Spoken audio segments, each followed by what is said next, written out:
नमस्कार, मैं मीनू।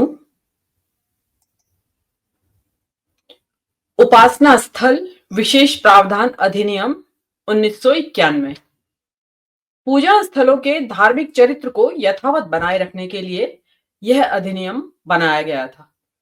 यह कानून 15 अगस्त 1947 से पहले अस्तित्व में आए किसी भी धर्म के पूजा स्थल को किसी दूसरे धर्म के पूजा स्थल में बदलने पर रोक लगाता है। इस कानून के तहत किसी भी धार्मिक स्थल की मौजूदा स्थिति बदलना गैर कानूनी है। अगर कोई इस कानून का उल्लंघन करता है तो उसे 3 साल तक की सजा, जेल की सजा और जुर्माना हो सकता है।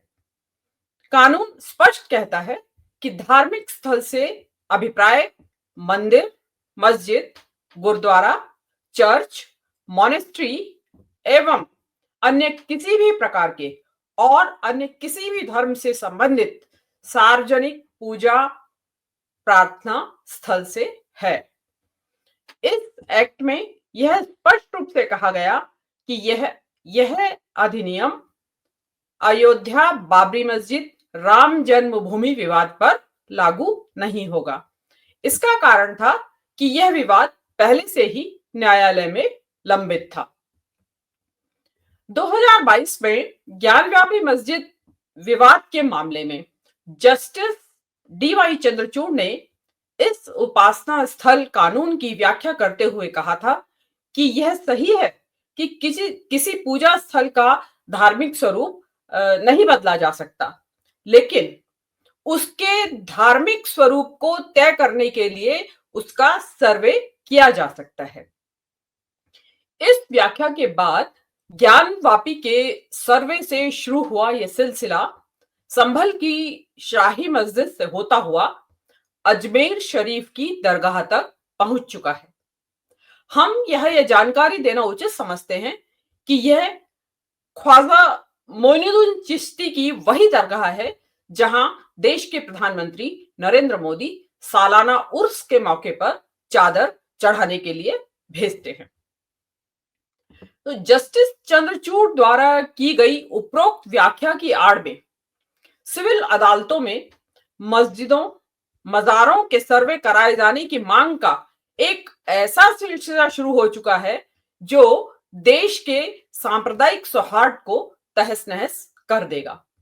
अफसोस की बात यह है कि यह सब इतिहास बदल कर रख देने की एक नफरती मुहिम के तहत किया जा रहा है। तनाव का यह माहौल सत्ता प्रतिष्ठान को सियासी फायदे का सौदा लगता है और इसीलिए प्रधानमंत्री हो या गृह मंत्री सब चुप बैठे धार्मिक उन्माद का यह तमाशा देख रहे हैं। मस्जिदों, दरगाहों के सर्वे की यह मांग आरएसएस के सरसंघ संचालक श्री मोहन भागवत के उस आग्रह को बार बार दरकिनार करते हुए उठाई जा रही है जिसमें उन्होंने कहा था कि हर मस्जिद के नीचे शिवलिंग क्यों तलाशना। इसके बावजूद आगरा का ताजमहल, दिल्ली की जामा मस्जिद, मध्य प्रदेश के धार की भोजशाला के नीचे हिंदू मंदिर होने का दावा हिंदुत्ववादी संगठनों द्वारा निरंतर किया जाता है। हिंदुत्ववादी संगठनों ने ऐसी मस्जिदों और मजारों की लिस्ट बना रखी है जहां वे खुदाई करके हिंदू मंदिर निकालना चाहते हैं। ऐसा लगता है कि वो दिन दूर नहीं है कि जब सर्वे की आड़ में दुनिया के 7 अजूबों में से एक ताजमहल की खुदाई शुरू हो जाए। हिंदुत्ववादियों को चुनौती है कि वे चीन के कब्जे से मानसरोवर को मुक्त करा के दिखाएं। यही वो कैलाश पर्वत है, ये मानसरोवर वही कैलाश पर्वत है जहां भगवान शिव वास करते हैं। लेकिन इतना मादा उनके अंदर नहीं है, चीन से लड़ने की हिम्मत उनके अंदर नहीं है। लेकिन इससे भी बड़ा सवाल यह है कि अगर यह सिलसिला, ये सर्वे का और खुदाई का सिलसिला यूं ही जारी रहा तो जैनों एवं बौद्धों ने भी हिंदुओं के कब्जे वाले अपने मंदिरों और विहारों पर दावे ठोकने शुरू कर दिए तो उत्तर से दक्षिण और पूर्व से पश्चिम यानी पूरे भारत में खुदाई का जो अंतहीन सिलसिला शुरू होगा वह देश में गृह युद्ध जैसे हालात पैदा करने के लिए काफी होगा। यदि हिंदू मंदिरों पर मुस्लिम शासकों द्वारा कब्जे के दावे हैं तो जैनों और बौद्धों के पास भी अपने अपने धार्मिक स्थलों की एक लंबी लिस्ट है जिन पर आज हिंदुओं का कब्जा है। बौद्धों का दावा है कि गुजरात का सोमनाथ मंदिर एक बौद्ध विहार को ध्वस्त करके बनाया गया था। इस बात की पुष्टि एक जियोलॉजिकल सर्वे में हो चुकी है।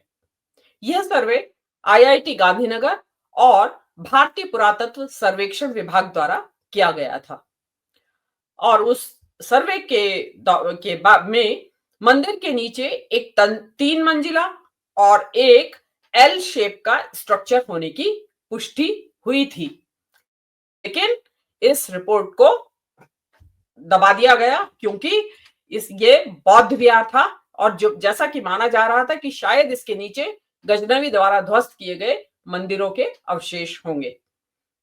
इसके अलावा जैनों का दावा है कि अयोध्या में 2005 में हुई खुदाई के दौरान तीर्थंकर आदिनाथ का मंदिर होने की पुष्टि हुई थी।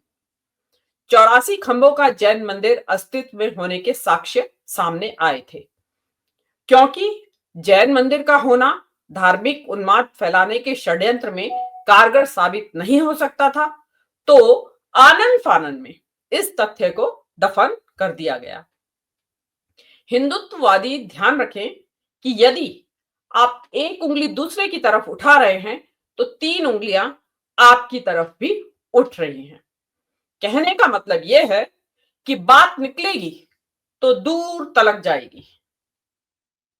शायद नफरती ताकतें चाहती हैं कि देश का युवा मस्जिदों के सामने डीजे बजाने और उनकी खुदाई के काम में लग जाए ताकि वह रोजगार की बात ना करे।